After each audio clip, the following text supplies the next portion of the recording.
Tingnan natin yung tamar. Yung unang punta ko dito is wala pa siyang ano. Maliit pa masyado siya. Tapos, nadiligan ko pa ng tubig ngayon. Tapos, sa next kong balik, may mga bunga na siya maliit. Ngayon, hinog na. O, diba? O, hinog na siya, o. Ito yung color violets. Ayan, o. Ay, hindi pa siya hinog. Violet talaga ang kulay niya. Yan.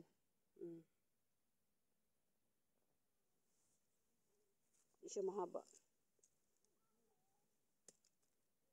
Binalutan.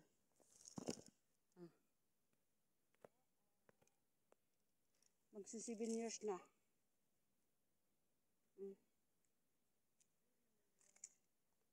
Naka-harvest na sila.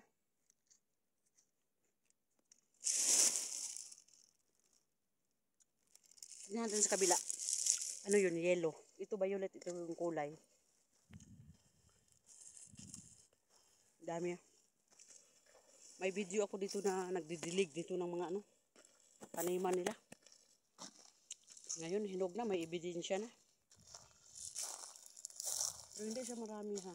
Maraming ano kasi yung iba namatay. Yung puno. Ito ang yellow. Native. Yung mga maliit-liit. Pero yellow siya. Hindi siya katulad doon yung violet. Nagkaiba-iba yung kulay ng mga tamar nila. Ayan o. Ganda. Diba?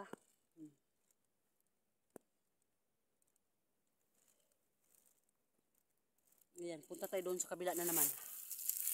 Dito lang tayo para makapag ano. Makita yung ating yung ating puntahan dati.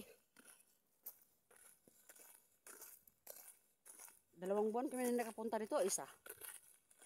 Mula nung nag-Ramadan.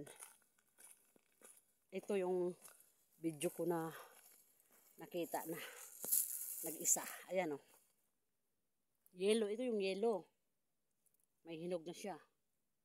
Pero hindi ako makakuha kagitalian. No? Kakaharbis lang nila. Ang bango. Ito yung sukar na ano, tamor. May hinog siya oh. Gusto ko sanang kunin kaso lang hindi pwede oh. Nandyan yung may-ari.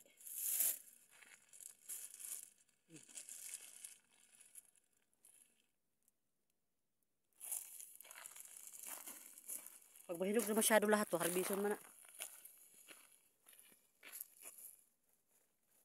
Dala-dala lang ko sa plastic ko. Ayun pa oh, daming bunga.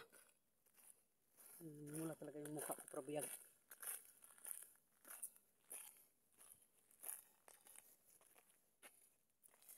Ayan oh.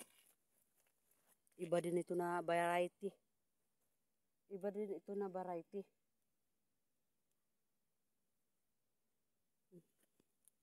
Meron din doon ang laki-laki, ganyan oh, ang laki-laki na tamar. Iba din yun.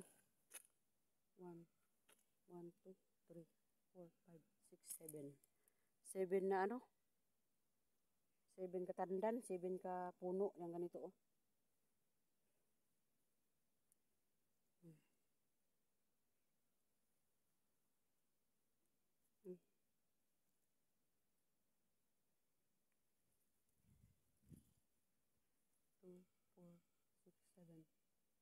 Dami.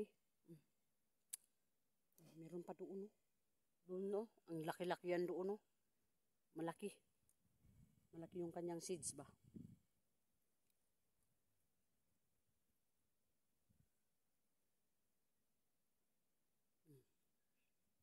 Ewan ko kailan naman ako makabalik dito. Baka sa next week.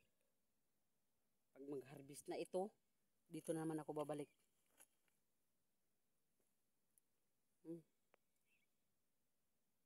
So,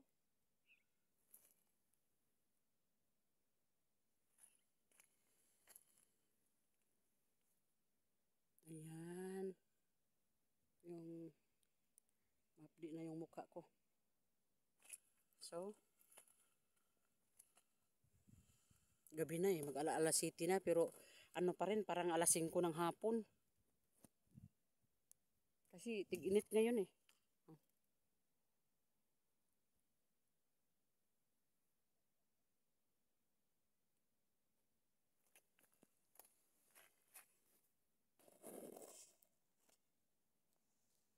Namumula yung aking mukha. Puro biyag.